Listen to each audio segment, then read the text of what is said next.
como decifrar o que são as estrelas, a que distâncias elas estão, como é que elas nasceram, como é que elas evoluem, como é que elas morrem, como é que elas produzem sua energia, por que elas são variáveis, quais são as massas, quais são as temperaturas, quais são as luminosidades.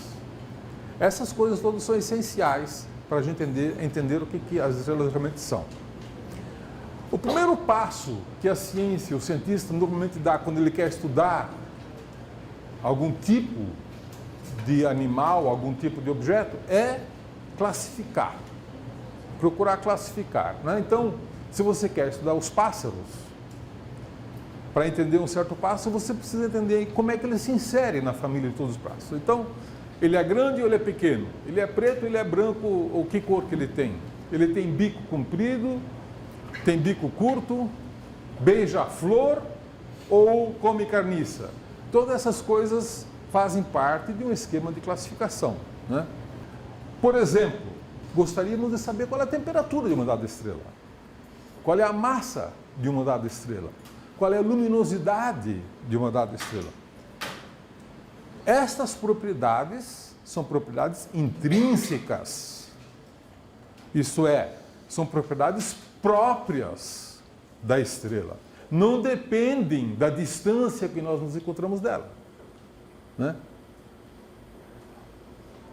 O brilho de uma estrela no céu não é uma propriedade intrínseca da estrela. Depende da distância que ela se encontra. Estrelas mais próximas são mais brilhantes, da mesma classe, da mesma categoria. As mais próximas são mais brilhantes, as mais afastadas são mais fracas. Então o brilho aparente não é uma propriedade intrínseca de uma estrela. Nós temos que derivar propriedades intrínsecas, tais como luminosidade, temperatura, massa, que são propriedades que podem ser derivadas por qualquer astrônomo em qualquer planeta, em qualquer sistema solar ou estelar, né? Antigamente, os astrônomos não falavam em brilho das estrelas, eles falavam em tamanho das estrelas, porque eles achavam que as estrelas eram corpos que estavam fixos numa esfera de cristal, né? a esfera das estrelas fixas, e que cada estrela representava um tamanho diferente. Então, aquelas estrelas que tinham um tamanho maior, elas brilhavam mais. As estrelas que tinham um tamanho menor, elas brilhavam menos. E eles chamaram a isso de magnitude. Magnitude seria, digamos assim, sinônimo de tamanho aparente no céu. Tá? Por volta do ano de 150 a.C., houve um famoso astrônomo, um grande cientista de fato, chamado Hiparco. Entre os vários trabalhos importantes que ele fez um catálogo de estrelas do céu. Mediu a posição e mediu a magnitude dessas estrelas. E dividiu a magnitude das estrelas no céu em 6 classes. Magnitude 1, que são aquelas maiores, né? Magnitude 2, que são aquelas que são um pouquinho menores, 3, 4, 5 e 6, que são as estrelas menores, que é aquelas que mal podem ser vistas a olho nu. Essas são categoria 6. Então, foram essas 6 classes de estrelas que foram estabelecidas por Hiparco, por volta de 150 anos antes de Cristo. O Tycho Brahe, que foi um outro grande cientista, que fez medidas extremamente importantes de alta precisão no céu, que permitiu ao Kepler derivar as importantes leis de Kepler, o Tycho Brahe chegou a fazer uma escala física aparente das magnitudes, né? Ele definiu as estrelas de magnitude de primeira magnitude, de primeira grandeza, como tendo 2 minutos de arco no céu. 2 minutos de arco. Lembre-se, a Lua tem um diâmetro aparente de 30 minutos de arco. Então, para Tycho Brahe, a estrela Sirius, por exemplo, que é uma estrela de primeira magnitude, deveria ter aproximadamente 2 minutos de arco no céu, 1/15 do tamanho da Lua. Isso era mais ou menos o que o Tycho Brahe imaginava, né? E que as estrelas de magnitude 6 eram bem menores e tinham aproximadamente 1/3 de minuto de arco, quer dizer, 20 segundos de arco, seria o tamanho das estrelas menores, né? Nessa gravura aqui, que é muito famosa, vocês já viram muitas vezes, vejam como eles concebiam as estrelas no céu, né? Está aqui a Lua, e veja que as estrelas mais brilhantes, elas são maiores, enquanto que as estrelas mais fraquinhas, elas são menores. Somente no século XIX, em meados do século XIX, foi quando conseguiu-se medir pela primeira vez a distância de uma estrela. E percebeu-se que a distância dessas estrelas mais próximas, para as quais podia-se medir a paralaxe trigonométrica, eram distâncias enormes. Eram distâncias muito grandes. E aí percebeu-se que esse negócio de dizer que o brilho da estrela estava associado com o tamanho, não fazia sentido. No ano de 1856, um sujeito chamado Pogson resolveu estabelecer uma escala que associava as magnitudes de Hiparco, as 6 categorias de magnitude, com a intensidade, com o fluxo de luz da estrela. Porque então eles já conseguiam fazer uma medida da luz. Como é que eles faziam essas medidas da luz? Eles colocavam um objeto, uma vela, por exemplo, cujo brilho, luminosidade eles conheciam, colocavam a uma certa distância e olhavam para esse objeto com o telescópio ao mesmo tempo que olhavam para uma estrela. Como eles sabiam o fluxo da vela, eles podiam derivar o fluxo da estrela, visualmente. Então, a isso passou a se chamar de fotometria. Fotos, luz, metros, medida. Ambas palavras derivadas do grego, né? Ele estabeleceu que a escala de magnitude de Hiparco, m para magnitude aparente, seria aproximadamente menos 2,5 o logaritmo do fluxo da estrela mais uma constante. Aí vocês vão se perguntar, mas por que uma escala tão bizarra, né? Uma escala tão bizarra? Porque esta fórmula descreve razoavelmente bem a escala de magnitudes do Galileu, né? Então, vejam que o olho... Hiparco. Foi Hiparco que definiu as escalas de magnitude, não Galileu, né? Vocês vejam que o olho humano tem uma sensibilidade logarítmica para a intensidade. Aí vocês vão se perguntar, mas logaritmo, o que é mesmo logaritmo? O que é uma escala logarítmica? Bom, 10 na potência de 0 é 1. 10 na potência de 1 é 10. 10 na potência de 2 é 100. Então nós dizemos que o logaritmo de 100 é 2. O logaritmo de 10 é 1. O logaritmo de 1 é 0. Então vocês vejam que, por causa da escala de Hiparco, que dizia que as estrelas de primeira grandeza, de primeira magnitude, são as mais brilhantes, ficou uma escala invertida, menos 2,5 logaritmo de fluxo. Então, quanto maior o fluxo, menor a magnitude. Tá certo? Portanto, é uma escala não física. E se usa isso até hoje, corriqueiramente, magnitude em vez de fluxo. Na astronomia óptica, quanto mais brilhante, quanto maior o fluxo de uma estrela, menor a magnitude. Quanto menor o fluxo de uma estrela, maior a magnitude. Tá certo? Muito bem, vocês vão se perguntar, e essa constante C aqui? Essa constante C, ela precisa ser calibrada, né? O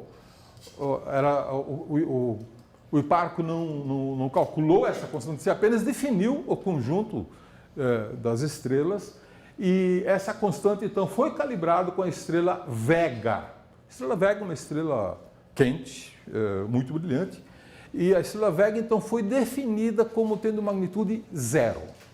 Ele é o zero, Vega é o zero da escala de magnitudes, né?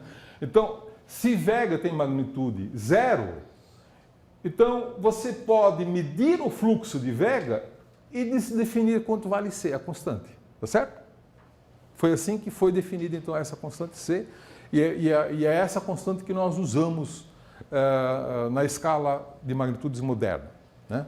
Ela é calibrada pela estrela Vega. No entanto, essa constante, ela é usada muito pouco, na verdade. Por quê? Porque as estrelas, elas são definidas normalmente em termos relativos. Então, se você tem duas estrelas, uma estrela 1 e uma estrela 2, você pode medir o fluxo F1 e F2. Então, a magnitude M1 menos M2 é definida por essa fórmula. E a constante desapareceu, né? É a razão entre os fluxos das duas estrelas, multiplica por, tira o logaritmo, multiplica por menos 2,5, você tem a diferença de magnitude. Esse é o delta M, é o M1 menos o M2, né? Então vocês vejam que esta é a fórmula que é muito útil e muito usada na fotometria moderna, né? Que foi recalibrada, vamos dizer assim, ou pelo menos associado em termos de fluxo, magnitude, em meados do século XIX pelo Pogson. Ok, vamos ver então aqui algumas magnitudes. Qual é a estrela mais brilhante do céu? Sirius. Sirius tem uma magnitude de menos 1,46. Né? Aqui eu tenho uma fotografia da constelação do Órion, né? Aqui com as várias estrelas da constelação do Órion. Sirius está aqui, mas Sirius não pertence à constelação de Órion. Sirius é Alpha Canis Maiores. Então vocês vejam aqui, Alpha Orionis é Betelgeuse, né? Beta Orionis é Rigel, tá certo? Então, Rigel tem uma magnitude de 0,12, Betelgeuse 0,42. Bellatrix tem magnitude de 1,46 e Mintaka tem magnitude de 2,23.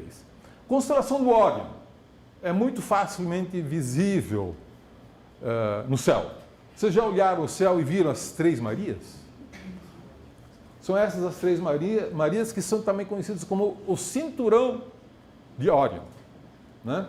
E Mintaka é uma das Três Marias, né? E nós vamos estudar numa outra aula que logo abaixo aqui das Três Marias tem mais 3 estrelinhas, certo? Errado. Porque a do meio não é uma estrela, é um berçário de estrelas. É a nebulosa de Órion, onde milhares de estrelas estão nascendo. E aqui tem uma outra nebulosa, que é a nebulosa da Rosetta. Então vocês vejam que a estrela mais brilhante do céu tem uma magnitude negativa, né? A rigor, a estrela mais brilhante do céu não é Sirius, né? A estrela mais brilhante do céu é o Sol. Qual seria a magnitude do Sol? O Sol teria magnitude menos 27, estaria muito, muito distante. Claro, quando o Sol aparece, Sírius desaparece no céu. Não é que Sírius desaparece do céu. O Sol é tão brilhante que a luz do Sol ofusca a luz mesmo da estrela mais brilhante do céu, que é Sírius, né? O que nós podemos falar sobre a cor das estrelas? Nós já vimos que o brilho de uma estrela, a magnitude de uma estrela, é uma propriedade aparente, não é uma propriedade intrínseca da estrela. E a cor? A cor é uma propriedade aparente, depende da distância da estrela? Ou a cor quer dizer alguma coisa sobre as estrelas? Quando vocês olham para o céu, vocês podem ver que algumas estrelas parecem avermelhadas. Isso aqui, evidentemente, é uma fotografia com uma técnica para ressaltar a cor. O olho não vê as cores com esta clareza como mostra essa fotografia. Mas você tem estrelas aqui claramente azuis, ao lado de uma estrela claramente vermelha, ao passo que outras são amarelas e outras ainda são brancas. Como é que nós podemos medir quantitativamente as cores? As cores são medidas tradicionalmente numa escala de magnitudes. E essa escala de magnitudes nós chamamos de índice de cor. Índice de cor, não é?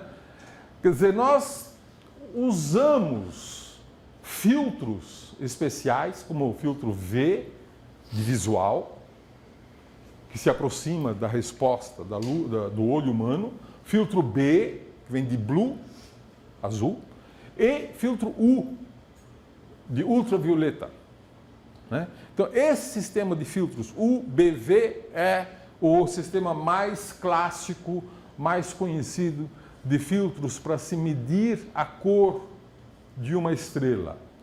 E elas coincidem aqui, eu coloco alguns espectros de estrelas, né? Uma estrela bem azul, uma estrela mais avermelhada. Vocês vejam que numa estrela bem azul, o filtro U comparado com o filtro V vai pegar mais luz do que o filtro V. Já numa estrela mais avermelhada, o filtro U vai pegar menos luz do que o filtro V, né? Então, a partir daí, eu posso definir magnitudes.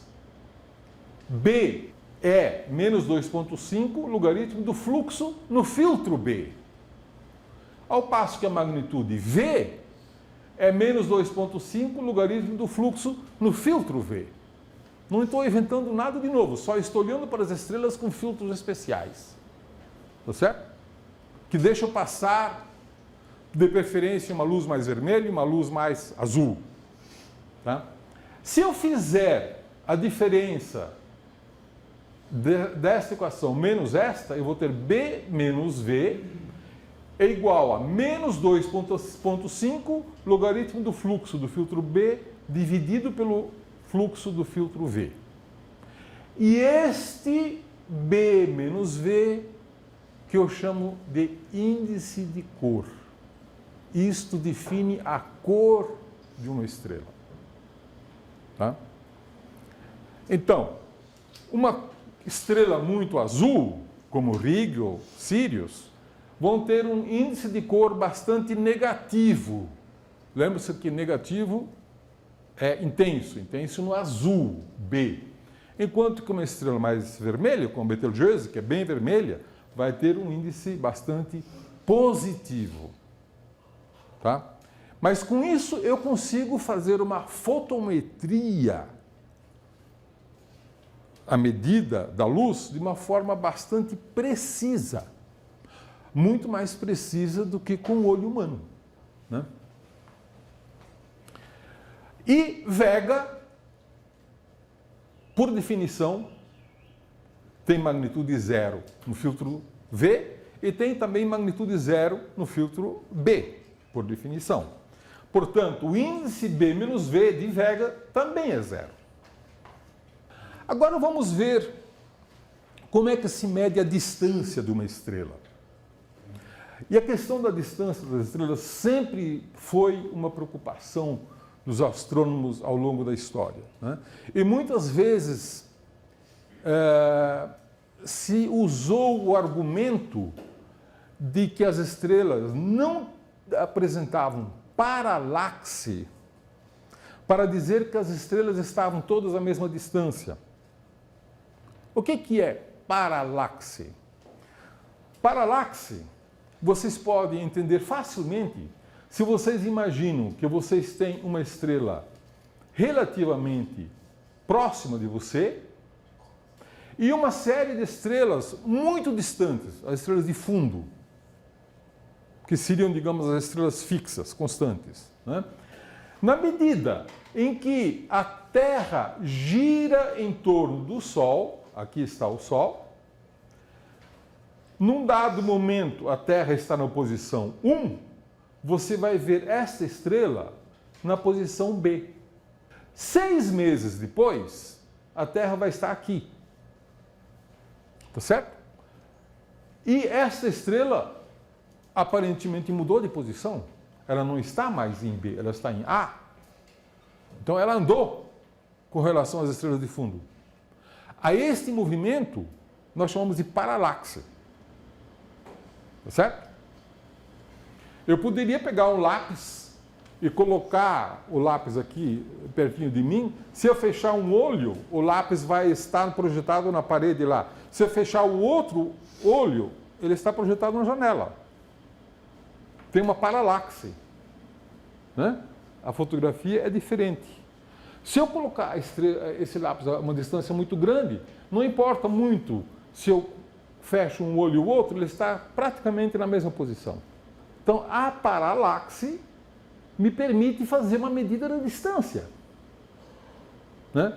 E esta é a paralaxe trigonométrica, porque a partir do ângulo que a posição aparente define, este ângulo θ, nós chamamos de paralaxe. É a medida da paralaxe, o ângulo θ, né? Então vocês vejam que para definir a distância de uma estrela, do Sol a essa estrela, ou da Terra a essa estrela, eu preciso medir a paralaxe θ e saber quanto vale uma unidade astronômica. Vejam, θ é a metade desse ângulo total, é daqui até aqui, tá certo? Θ é este ângulo aqui, não o ângulo total. Portanto, eu tenho que usar para definir a paralaxe, para definir a distância, uma unidade astronômica, que é a distância da Terra ao Sol, e não 2 vezes, que seria o diâmetro. Isso é um pequeno detalhe que é importante que vocês notem, tá certo? Muito bem. E em que unidades nós medimos essa distância? Essa distância nós chamamos de parsec. O que é um parsec? Parsec é a paralaxe de 1 segundo de arco. Vem do inglês, parsec vem de parallax of 1 arc second. 1 segundo de arco de paralaxe significa distância de 1 parsec, né? Bom, vocês estão acostumados a falar em anos-luz. Eu já falei muitas vezes de anos-luz, porque um determinado objeto está a tantos anos-luz, quer dizer, a distância que a luz percorre em um ano, é 1 ano-luz, né?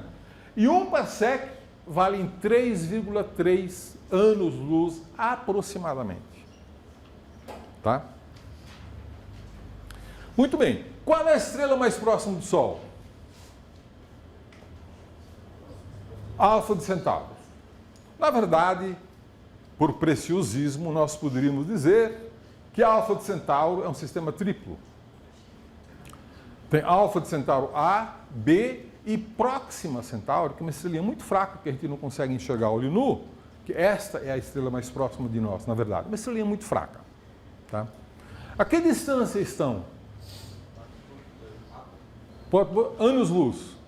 Em parsec, isso dá quanto? 1,4. Tá certo? É mais de 1 parsec.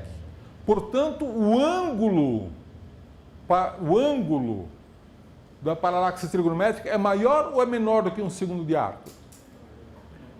Menor do que 1 segundo de arco. Então vejam que a estrela mais próxima de nós tem uma paralaxe menor do que 1 segundo de arco, que é uma coisa extremamente pequena no céu. E daí vocês entendem por que a humanidade, por que os astrônomos levaram tanto tempo para descobrir a paralaxe das estrelas. Porque as distâncias são tão grandes que a estrela mais próxima tem uma paralaxe de menos de 1 segundo de arco. Então vocês vejam que isso representou um passo gigantesco. Isso foi conseguido em meados do século XIX. Friedrich Bessel foi o primeiro astrônomo que conseguiu finalmente fazer essa medida da primeira estrela, da primeira paralaxe trigonométrica. Isto representou um impacto muito grande na maneira de nós entendermos o mundo em que vivemos. Porque pela primeira vez conseguimos definir qual é a distância das estrelas. Isso foi uma mudança paradigmática na nossa maneira de olhar para o mundo. Porque aí percebeu-se finalmente com precisão que se você pegasse essas estrelas e colocasse a distância em que está o Sol, elas todas pareceriam sóis. Alguns mais brilhantes, outros menos brilhantes, alguns muito menos brilhantes, alguns muito mais brilhantes. Tá certo? E, portanto, se você colocasse o Sol a essas distâncias finalmente medidas, o Sol seria uma estrela comum, corriqueira. E daí a conjectura de que as estrelas são sóis, que cada estrela pode ter um sistema planetário, foi um passo mais ou menos óbvio, né? Foi a consequência natural. Então, a Alfa de Centauro, como nós já vimos, tem 1,3 parsec. O centro da Via Láctea tem 8.000 parsecs. Né? Nós sabemos hoje que o centro da Via Láctea está a 8.000 parsecs. Nós chamamos então de 8 quiloparsec. Tá certo? A grande nuvem de Magalhães está a 50 quiloparsec, a Andrômeda a 800 quiloparsec, e o aglomerado de Virgo, o aglomerado de galáxias, está a 16 megaparsec. O que é o megaparsec? 1 milhão de parsecs. Tá? 3,3 milhões de anos-luz. Isso é um megaparsec. Tá? Então, o quilo e o mega já passam a ser incorporados como múltiplos de um parsec. Muito bem, finalmente vamos definir a magnitude absoluta. A magnitude absoluta de uma estrela é a magnitude que a estrela teria se ela estivesse a uma distância de 10 parsec. Tá? Isto é a magnitude. Se você pegasse todas as estrelas e colocasse a 10 parsec, algumas teriam magnitude aparente menor, outras maiores, né? Menores e maiores, representando a luminosidade da estrela. Algumas são mais luminosas do que outras. Então você veja que a magnitude absoluta está relacionada com a luminosidade. Tá? Portanto, a magnitude absoluta é uma propriedade intrínseca da estrela. Tá? Que não depende da distância. Isso é uma coisa muito importante de nós entendermos, né? Algumas magnitudes absolutas.